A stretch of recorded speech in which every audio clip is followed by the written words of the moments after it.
9 Strangest Unsolved Mysteries Surrounding Historical Tragedies. Who was Jack the Ripper? What really happened to Flight MH370? Are chemtrails just a theory or something much more sinister?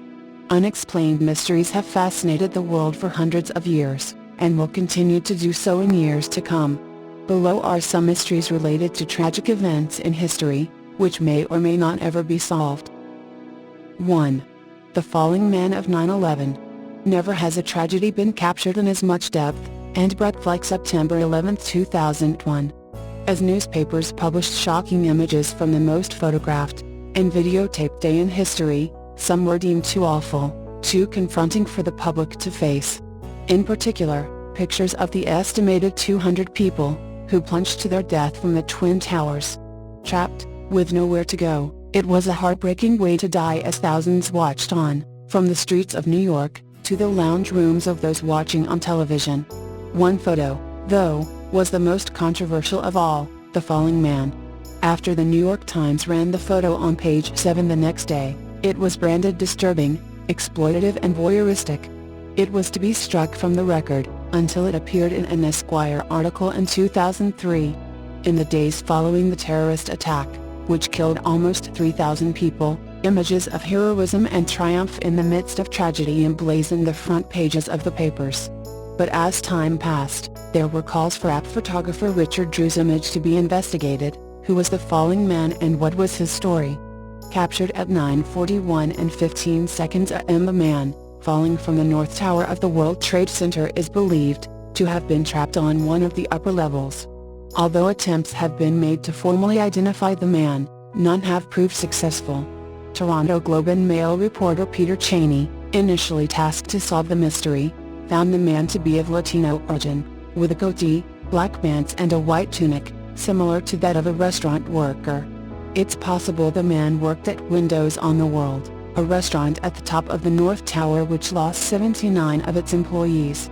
It's also possible he worked at catering service Forte Food, who lost 21 of its employees, mostly Indian, Arab and Latino.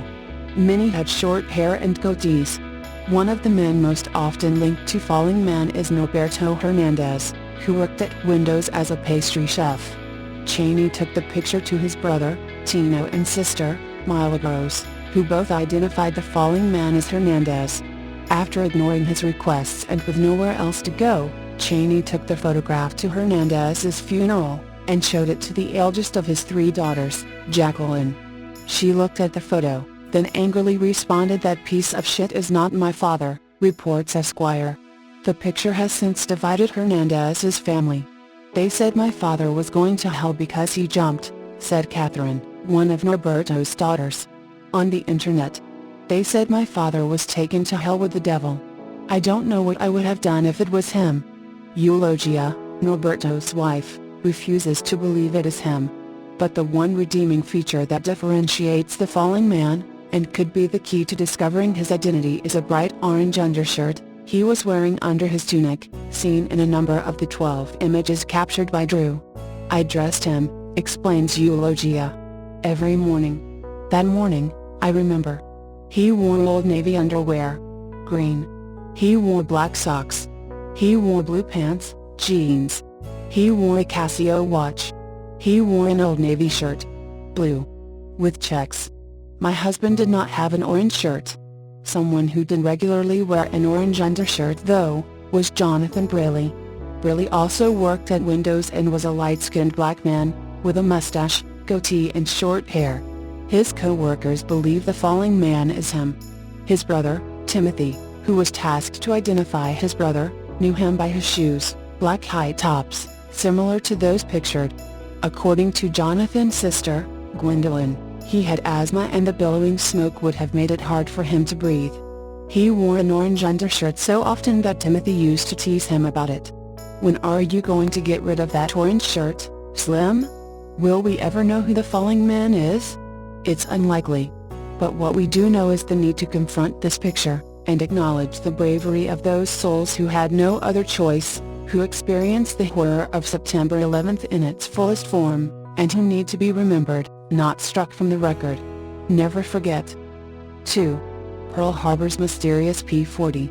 When you collect a certain kind of airplane, after a while, those airplanes seek you out. That is more or less is what happened to Kent Peach. Peach, 54, has repeatedly been charmed by a high-wing, low-power, two-place cabin, tail-dragging, primary trainer called the Interstate Cadet. It is not a famous design. Even in its day, the Cadet was often mistaken for the far more numerous Piper or Tail or Craft Cubs. The Cadet's heyday was 1941 and 1942, the brief period from just before America entered World War II until just after. Smack in the middle came the attack on Pearl Harbor, in which one Interstate Cadet played a brief, minor, but memorable role. It was this cadet that, 7 decades later, began to possess Kent Peach. Peach, pronounced Peach, grew up on a farm about 9 miles south of Minot, North Dakota, part of a clan of flying pilots. His father, Al, formed the Peach Flying Service, which is still crop dusting and selling, servicing, and restoring aircraft after 56 years. In 1968, the family expanded its flying ventures, debuting Peach air shows. Peach was still a teenager when he bought his first Interstate, a tired flight school veteran. He had been working in the family hangar since grade school, trading work for lessons and soloing at 16. In high school, he began drawing up a dream airplane, a hotshot, mid-wing Labatt, but he couldn't get the wings right. That led him to a fat volume on airfoils, and turned him into a teenage airfoil fancier. Looking out the hangar door one day at Uncle Leonard's weather-beaten Cadet, Peach realized that the Interstate was sporting his ideal airfoil. He ran out to measure, then ran back inside to buy in 37428 from his uncle. He's had it ever since. When he joined the family air show, Peach built his act around the Cadet's forgiving airfoil. Peach is a big man, well over 6 feet tall. Part of the joke in his act is big man climbing out of small airplane. He doesn't go for the costumey flight suits most show pilots wear. His wardrobe is jeans and a t-shirt advertising his sponsor's Jelly Belly candy. Peach has several routines. He flies a show-stopping act in which he lands a cadet on top of a galloping recreational vehicle that carries on its roof a tiny runway. He also has a gentler but no less impressive performance. Call it his energy management act. At 6,500 feet, Peach cuts the engine, then rolls, loops, glides, swoops, and dances his way down, landing so precisely that his Cadet comes to a stop with its motionless prop spinner kissing the palm of the airshow announcer, who has planted himself with seeming nonchalance on the runway. Then the big man hops out of the tiny Cadet for a bow. It's a routine that combines showmanship, comedy, suspense, and a lesson in aeronautics. Today, Peach has 4 cadets, plus choice parts. 1, N37266, came from a collection of 7 more or less separate cadets that an Ohio aficionado was disposing of. He had seen Peach fly a cadet routine at the Florida Sun in Fun Air Show and tracked him down. Peach was not in the least interested. He had more than enough cadets for his act, plus a pair of Waco Pro wings, open cockpit biplanes he was reconstructing. The Ohio owner talked up his wires. One of the cadets, he said, had been in a Honolulu flight school the day Pearl Harbor was attacked. That caught Peach's attention. For 28 years, Peach had flown for the airlines. He retired from Northwest in 2007. On his 24-hour airline layovers in Honolulu, he had become fascinated by Pearl Harbor history, especially after taking a tour of the USS Arizona Memorial led by Pearl Harbor survivor Richard Fisk. In 1991, Peach was flying for what was still Northwest Airlines as a DC-10 co-pilot on the run between Fukuoka, Japan, and Honolulu, Hawaii. On December 5, he had been westbound, Hawaii to Japan. Word came to the cockpit that one of the passengers was Zenji Abe, an elderly businessman who had been a Japanese dive bomber pilot in the second wave attack on Pearl. A deeply patriotic man, Peach went back on his break just to stare at this ancient enemy, only to be charmed by Abe, who had become a promoter of peace. At first I wouldn't even sit down with him, Peach remembers. I just perched on the armrest, but then we got talking and it was all right. 2 days later, Peach was on an early morning approach to Honolulu International, 50 years almost to the minute from the first attack. I think it was 8:14 in the morning, He recalls, "We were coming Fukuoka to Hawaii on basically the same route as the Imperial Navy, took, only they came north of the mountain, and we were coming south of it. The sun was shining through cloud, and you could see the rising sun. It was unbelievable. We went right by the Arizona Memorial and I just felt a chill." 3. The betrayal of Anne Frank. The enduring mystery of the Anne Frank story is, who betrayed her to the Nazis? A new book suggests the informant may have been a business associate of Anne's father, the only family member to survive World War II. Anne and her family hid for 25 months, in a canal-side warehouse in central Amsterdam, where the teenager wrote her thoughts, yearnings and descriptions of life in the cramped annex into notebooks. First published in English in 1952, as the diary of a young girl and later as a stage play and film, her story made her a symbol both of the Holocaust and of Dutch bravery. On a warm summer day in 1944, 4 German and Dutch security police pulled up to the warehouse at 263 Prinsengracht, and asked the employee, Willem van Maren, where the Jews were hiding. Van Maren pointed up the stairs, but the police already seemed to know exactly where to go. Hours earlier, Karl Joseph Silberbeer, the Austrian commander of the squad, received a phone call from the head of the Amsterdam security police, who said 8 Jews were hiding in the warehouse. Who tipped them off? For more than 20 years, employee Van Maren was the main suspect. A petty thief and unsavory braggart, Van Maren was investigated shortly after the war, but nothing was proved. The case was reopened in 1963, after Austrian Nazi hunter Simon Wiesenthal located Silberbeer in the Vienna police force. But the evidence against Van Maren was again inconclusive, and he died in 1971 professing his innocence. Historians made no further headway. Now, a biographer of Anne Frank has published a new theory, which has intrigued the nation and revived a dark chapter in Dutch history, the failure to protect Jewish citizens from the genocidal Nazis. More than 100,000 Dutch Jews, 70% of the community, were deported to concentration camps in Germany. Most were gassed with brutal assembly line efficiency, and died of typhus in Bergen-Belsen in the spring of 1945, just weeks before the camp was liberated. The book by Caroline Lee, a British author living in Amsterdam, says the likely informant was a former business associate of Otto Frank, Anne's father. His name was Anton Allers. I looked at his files in The Hague because after the war he was convicted of betraying people and he was jailed, Lee said in an interview for a Dutch television documentary. Everyone, including his own family, condemned him as distinctly anti-Jewish and a thoroughly unpleasant character.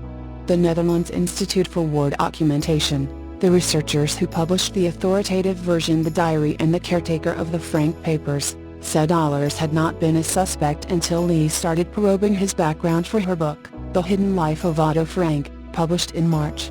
But Barnew said Lee's case sounded credible enough for the Institute to reopen its investigation into the betrayal. "We are interested, that's for sure," said David Barnew, a researcher and spokesman of the government-financed Historical Institute. "Lee has no proof, but I can imagine this was the case." Barnew told the Associated Press he and another colleague will review old files and testimony for new revelations. "Sometimes you can go through the same material with fresh eyes." Patricia Bosboom, of the Anne Frank Foundation, which maintains the house where Anne hid, said Lee's theory was plausible, but it's still only a theory. "The proof is not final. It probably never will be. It's been such a long time, and most of the people who knew are dead." Lee says Allers not only turned in the Frank family, but may have blackmailed Otto Frank for years after the war, receiving payment for his silence about Frank's business with Nazi Germany at the beginning of World War II. The German-born Frank, who moved to Holland in 1933, ran a spice trading company that sold goods to the Wehrmacht, the German army. The business continued to operate while the Franks were in hiding, although it apparently was no longer trading with the Germans. When Frank returned from Auschwitz in 1945, having lost his wife and 2 daughters, he may have feared his company would be confiscated if his pre-war business with Germany became known. Lee says among the 4 men who raided the Prinsengracht warehouse on August 4, 1944, was Martin Cooper, a Dutch policeman who was a friend of Allers. "I think he actually made the call. "I think he got the information from Allers," Lee said. They were friends. Allers had so much information on Otto Frank. Martin Cooper was one of the major betrayers of Jews in hiding during that time. Lee said Allers probably decided to tip off the authorities after his own company slid into bankruptcy, and he no longer needed to do business with Frank's company. Otto Frank was of no more use to him in that sense, so he betrayed them, Lee said in the television interview. He may have got money for it. Certainly, Martin Cooper received money for the betrayals he made. The Germans were paying a bounty of 40 guilders per head, which was a large amount in those days, she said. Anne, her sister and parents, were caught in the two-story annex with Herman Van Pels, who had worked in Frank's company, with Van Pel's wife and teenage son, and with Friedrich Pfeffer, a dentist. After Lee's book was published, Allers' son was quoted as saying he was convinced her theory is true. "There's no doubt he did it," Anton Allers Jr. told the Volkskrant newspaper. Allers said he believed his father received money from Frank, because the flow of funds stopped when Frank died in 1980. Barneau, the historian, said the blackmail supposition is thin. "There's no smoking gun, and the theory has too many loose ends," he said. He also was distrustful of the Allers family, saying they simply may be seeking notoriety. Nevertheless, Lee's book is interesting, because it takes a more balanced view of Otto Frank, Barneau said. After the play and the book, Otto Frank was kind of like a saint. In this book, he's much more flesh and blood. 4. The sinking of the Lusitania. Although it only took the British ocean liner Lusitania 18 minutes to sink, after it was torpedoed by a German U-boat during World War I on May 7, 1915, the tragedy has been shrouded in mystery for the past 100 years. News of the Lusitania's sinking dominated the front page of newspapers across the United States in the wake of the disaster. Liner Lusitania sunk by German submarine, declared the Washington Post. Lusitania sunk by a submarine, probably 1,000 dead, announced the New York Times. The passenger ship had set sail for Liverpool, from New York just 6 days earlier with 2,165 passengers on board. It would turn out that nearly 1,200 people, including 128 Americans, were killed in the incident. Among the victims was the millionaire Alfred Vanderbilt, as well as the renowned art collector Hugh Lane, and the celebrated theater producer, Charles Frohman. In the weeks that followed the Lusitania's sinking, the American press blamed Germany for the tragedy, describing it as an act of barbarism against a country that was, at the time, neutral in the war. Britain also condemned the incident, calling on all military-age men to volunteer to fight against Germany at the front. The German submarine commander Walter Schwecker was nicknamed the Baby Killer, because there were a lot of children who died in the wreck, Gerard Piwer, an expert in maritime history, told France 24. But in Germany, a very different account of what happened the day the Lusitania went down was being told.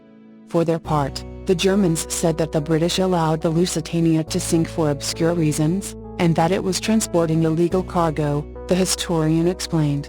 Now, 100 years after what is probably the most famous shipwreck in history, barring the Titanic, Piwer has attempted to shed some light on the mystery surrounding who was responsible for the Lusitania's terrible fate in his new book, A War Crime in 1915. Un Crime de Guerre in 1915. The Lusitania, which made its maiden voyage in 1907, was one of the most modern, luxurious and fastest ships ever built at the time. The liner was briefly requisitioned by the British Royal Navy at the start of World War I in 1914, to be used as an armed merchant vessel, but it soon resumed its transatlantic voyages as a passenger ship. Nearly 1 year into the war on May 1, 1915, passengers boarded the Lusitania in New York for what would be its last trip, despite unsettling rumors about the threat posed by Germany's navy. The Germans had a new weapon, the submarine. All countries had them, but the U-boat was the most sophisticated, Piwer said. Their goal was to cut the supply line of the Allies, who got most of their ammunition supplies in the United States. 6 days into the voyage, at around 2 p.m., a German U-boat, a SMU-20, spotted the British vessel about 12 nautical miles off Ireland's coast. The Lusitania looked like an auxiliary cruiser. For the commander of the U-20, it could have been a troop transport from Canada to England, Pyer explained. The submarine's commander, Walter Schwieger, didn't hesitate in giving the order to fire. The torpedo hit the Lusitania just before the bridge of the ship.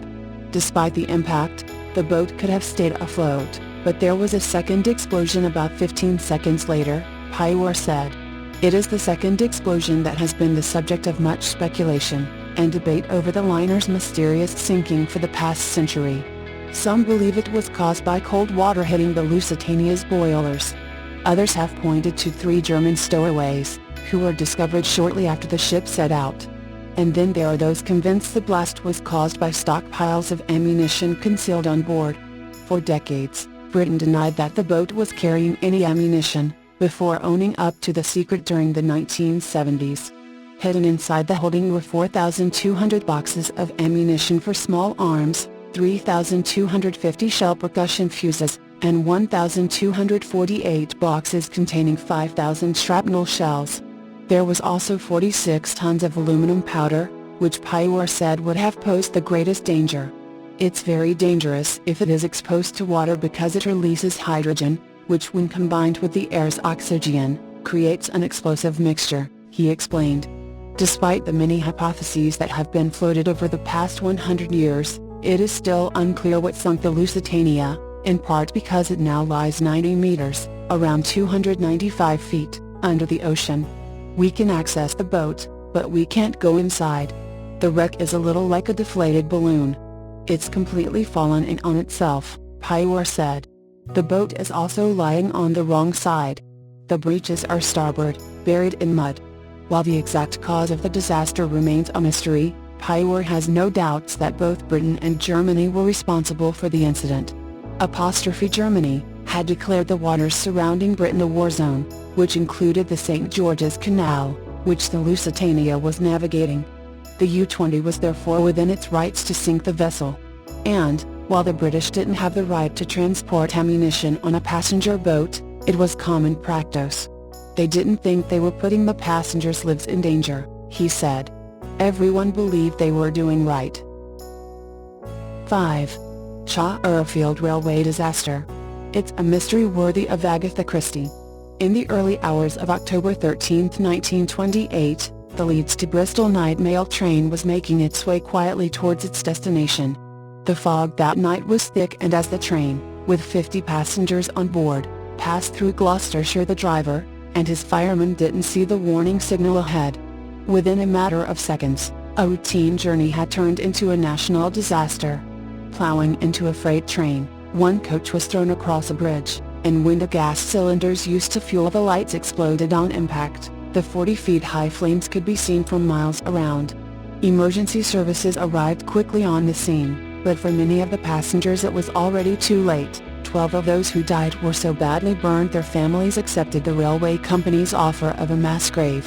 For those involved in the rescue operation, the scene was grim, and when the bodies of 2 young children were discovered among the wreckage, they knew someone would have the unenviable job of telling their relatives their worst nightmare had come true.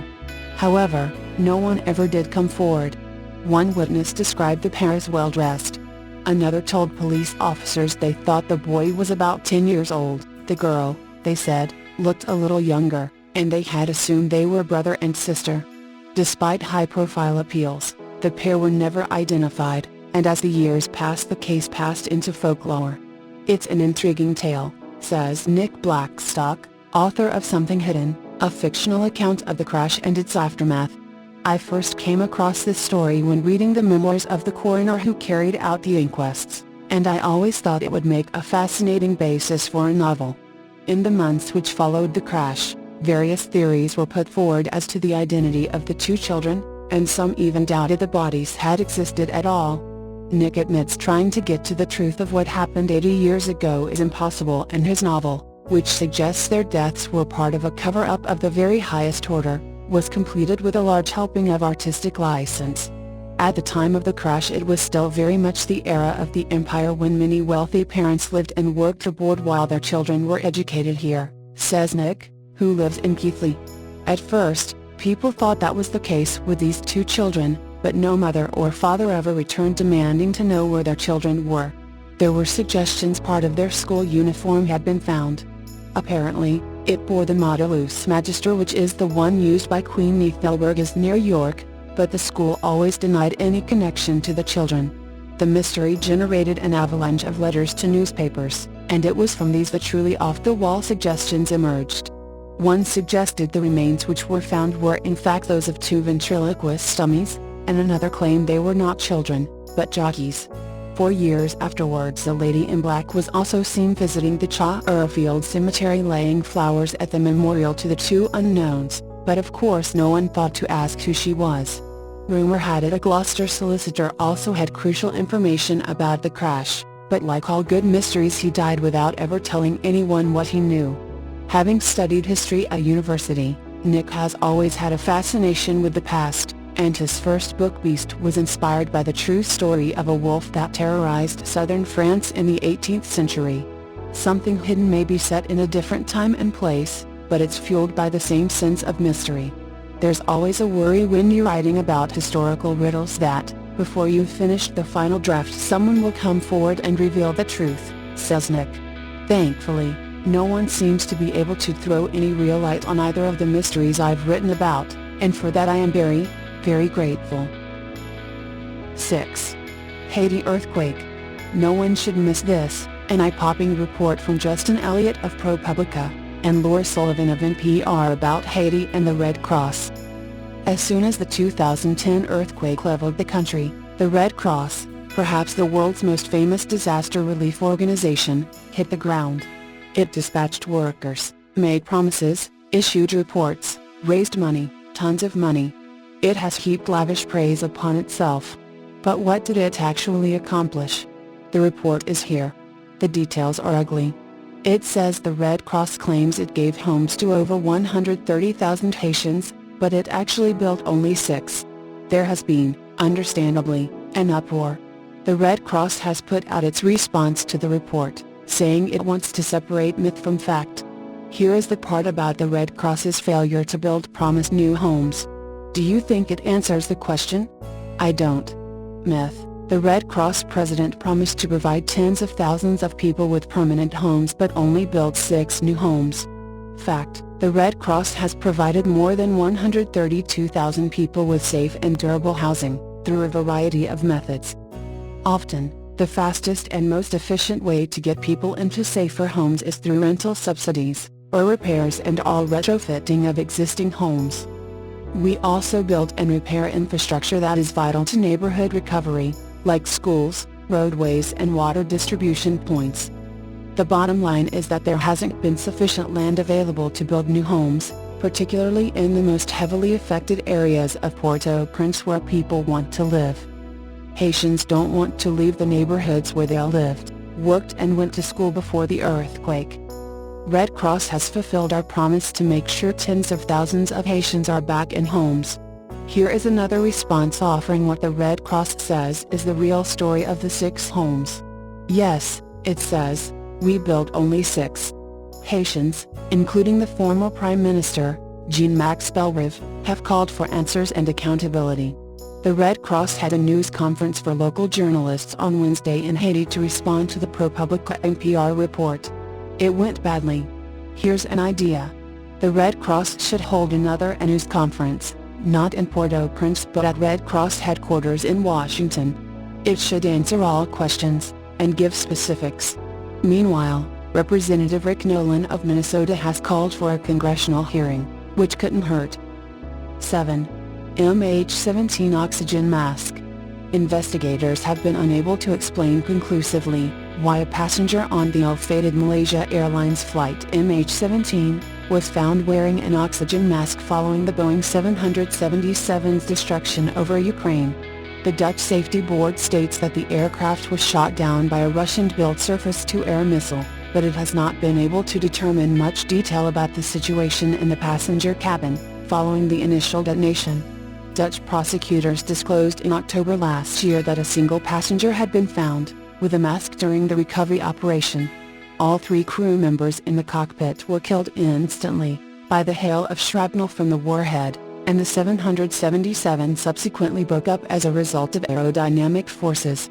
Investigators determined that electrical power to the aircraft was abruptly lost, halting the aircraft's surveillance transmissions and both flight recorders, at 16:20 and 3 seconds local time on July 17, 2014. The aircraft's internal cabin altitude had been 4,800 feet before the missile detonation, indicating that the oxygen system would not have activated prior to the explosion. While the sudden depressurization of the fuselage should have triggered the deployment of masks, the inquiry found that this was prevented by the loss of electrical power. Investigators recovered some 50 oxygen generators from the crash site, all but one of which had been activated, which normally occurs as a passenger dons the mask, tugging it and pulling the generator's firing pin. The inquiry sought to learn whether passengers on board MH17 had been able to access the oxygen system in the aftermath of the missile explosion. One passenger was found to be wearing a mask strap around their neck, with the mask at their throat. But no DNA or fingerprint analysis could be conducted, says the inquiry, to explain its presence. It remains unclear whether the person concerned put on the mask in a reflex, or that it was done by someone on the ground, the Dutch Safety Board adds. But it states that the oxygen system was unlikely to have activated in the normal manner, and that masks probably fell from their storage hatches as a result of dynamic forces from the breakup.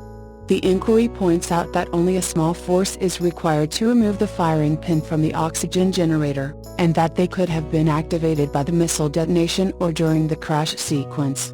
Investigators found that the non-activated generator had been installed in the crew rest, rather than the passenger cabin, and might have been protected by the compartment structure. While the cockpit crew sustained immediate fatal injuries, the inquiry could not determine the length of time for which the passengers and cabin crew might have remained conscious.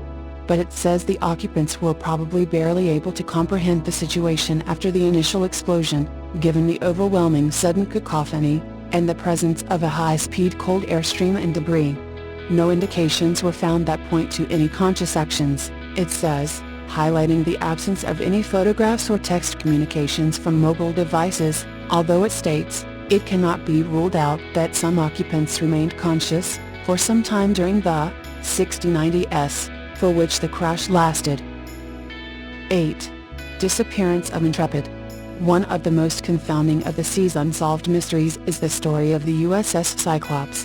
In 1918, just after the U.S. entered WWI, the ship and all of her 306 crew members went missing near Barbados, and was never heard from again. The weather in the area was reportedly violent, but no wreckage has ever found. To this day, the loss of the Cyclops represents the U.S. Navy's largest single loss of life incident on the high seas. It was October 1996, when the Coast Guard in Florida received a peculiar distress call. The 16 people aboard the yacht, Intrepid, reported the boat was sinking and they were abandoning her. In rough seas with 7-foot swells, rescuers searched into the morning for survivors. After probing 6,000 square miles, the frantic hunt was called off. Intrepid and her 16 passengers were never heard from again. Arguably the most famous of all disappearances at sea is the confounding case of Amelia Earhart. An aviation innovator and writer, Earhart was the first female pilot to cross the Atlantic Ocean solo. She had also dreamed of a flight around the globe and had nearly done it, when disaster struck on July 2, 1937. She and her co-pilot Fred Noonan disappeared completely. After a $4 million sea search operation with no luck, rumors began to surface as to why they vanished. Lack of fuel and faulty equipment were the main theories, while scandalous theories that Earhart was a spy have ignited debates. These maritime vanishings are as distressing as they are intriguing. Unfortunately, in this day and age, we are still exposed to the same types of traumatic loss. Malaysian Flight 370 is the latest example. If you don't know the story by now, you have been living under a rock. On March 8, 2014, late at night, the aircraft simply vanished from radar screens, and purportedly crashed in the Indian Ocean. 12 Malaysian crew members were aboard along with 227 passengers. Despite several false sightings, no flight debris has been found and no crash site has been located. 9. The murder of Kathy Wayne. Kathy Wayne had just finished her set with the Sweethearts, on parade band in the U.S. Marines mess at Da Nang when the shot was fired. The singer slumped, a bullet through the heart. She was dead at 19. As the drummer and her boyfriend Clive Kavanagh cradled her that July night in 1969, Wayne became the first Australian woman killed in the Vietnam War. Finding who fired the shot should have been easy on a military base. But some 46 years later, the mystery remains: who shot Kathy Wayne? The story of what happened to the pretty blonde singer, born Kathy Warnes, has largely been forgotten in the telling of Australians at war. Yet entertainers have often gone into harm's way to boost morale, and provide some escapism from the horrors of battle. Wayne was working on the switch of the Sydney talent agency run by Carl Joy, who with his band the Joy Boys, were big names in Australian music. Joy led performing troops to Vietnam on tours organised by the Australian government. Even with official protection, Joy knew the dangers. On the night of the bloody Battle of Long Tan in 1966, he was at the nearby Australian base at Nuidat, having missed the evacuation chopper, kidnapped to perform for troops who hadn't seen his earlier shows. Joy remembers being in command headquarters as the news came through of Australian deaths that would reach 18. Wayne had been on a previous official tour to Vietnam when the prospect of joining one of the unofficial tours came up. Joy tried to talk her out of going. "Don't go there," he told Wayne. "It's not a nice place anyway." But finally she decided, says Joy. The boyfriend was there, so she went, and never came home. Well, she did, but in a box. Initially, it appeared a clear-cut case. U.S. Marine Sergeant James Wayne Killen was sentenced to 20 years hard labor for shooting the singer. Later, it was claimed he had been trying to hit a commanding officer. Killen, however, maintained his innocence, and was released after a retrial 2 years later. Kathy Wayne's story, and the lack of answers, prompted Don Morrison, a drummer who performed in Vietnam with the band Xanadu, to begin a decade-long quest. He trawled trial records and conducted interviews across the world, resulting in his recent book, Murder on Stage. Tracking down Killen in the U.S., the former Marine told Morrison that if he did his research, he would find Killen didn't shoot her. "I thought he did it all the way through for the first 7 years of my research," says Morrison. "By 9 years, I worked out he didn't." The drummer-turned-author found records shows that Wayne was shot by a .22 pistol, with a silencer attached. The gun, under lock and key at the base, had been stolen. Normally used at short range, the weapon was fired from about 30 meters. So who fired the shot? Morrison says many soldiers were drunk. Everyone was capable of shooting another human being. And in the lead-up, a Marine was heard to ask, "What's it like to kill someone?" Morrison believes he knows the soldier who pulled the trigger, but not enough proof means he can't name him. Were they aiming at Kathy? Well, they may have been aiming in the general direction and pulled the trigger, because that was the only real noise in the camp that night, a band playing, and that's where the lights were. Kathy Wayne, he believes, was simply in the wrong place at the wrong time.